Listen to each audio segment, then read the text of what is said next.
భారతదేశంలో ఉన్నటువంటి ప్రతి ఒక్కరికి కూడా సాధారణంగా గమనించండి, శ్రీలంకని వేరే దేశంలాగా మ్యాక్సిమం భావించరు. ఎందుకంటే ఒకే విధమైనటువంటి సాంస్కృతిక సంప్రదాయాలు, భారత రామాయణ ఇతిహాసానికి సంబంధించేటువంటి ఎన్నో రకాల ఆనవాళ్లు కలిగి ఉన్నటువంటి ప్రాంతం శ్రీలంక. అందుకే తమిళనాడు నుంచి హిమాచల్ ప్రదేశ్ వరకు, గుజరాత్ నుంచి అస్సాం వరకు ఉన్నటువంటి ఆల్మోస్ట్ ప్రతి ఒక్క పర్యాటకుడు కూడా రామాయణానికి సంబంధించినటువంటి చారిత్రక అంశాలన్నీ కూడా తెలుసుకోవాలి.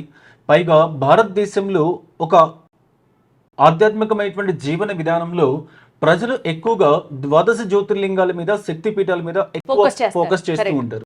అలాంటి శక్తిపీఠాలలో మొట్టమొదటి శక్తిపీఠం కలిగి ఉన్నటువంటి ప్రాంతం ఏది? శ్రీలంక. ఒక సైడ్ శక్తిపీఠాల సందర్శన చేయాలి అనుకునేటువంటి వాళ్ళకి మొదటి శక్తిపీఠంతో ప్రారంభమవుతుంది కాబట్టి శ్రీలంక రైట్ డెస్టినేషన్.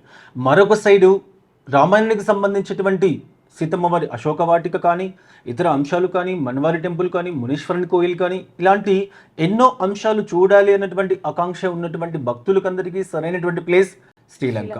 అంతేకాకుండా ఇంకొక విధంగా ఆలోచన చేస్తే భారతదేశంలో లాగా అనేక రకాలైనటువంటి అద్భుతమైనటువంటి బీచ్లు, అద్భుతమైనటువంటి వన్యప్రాణి సంరక్షణ కేంద్రాలు, అద్భుతమైనటువంటి పర్యాటక ప్రదేశాలు, యునెస్కో గుర్తింపు పొందినటువంటి ఎన్నో రకాలైనటువంటి కట్టడాలు కలిగి ఉన్నటువంటి ఒక అద్భుతమైనటువంటి దేశం శ్రీలంక. అందుకే ఇవాళ దేశవ్యాప్తంగా అనునిత్యం పర్యాటకులు అత్యధిక మంది వెళుతూ ఉన్నటువంటి డెస్టినేషన్లో శ్రీలంక కూడా మొదటి స్థానంలో ఉంటుంది అని చెప్పడంలో ఎలాంటి అతిశయోక్తి లేదు. పైగా భారతదేశ నేటివిటీకి అనుగుణంగా అక్కడ ఉన్నటువంటి ప్రజల్లో కూడా ఆల్మోస్ట్ 20% పైచిలకు తమిళులు అక్కడ మనకు జీవిస్తూ ఉన్నారు కాబట్టి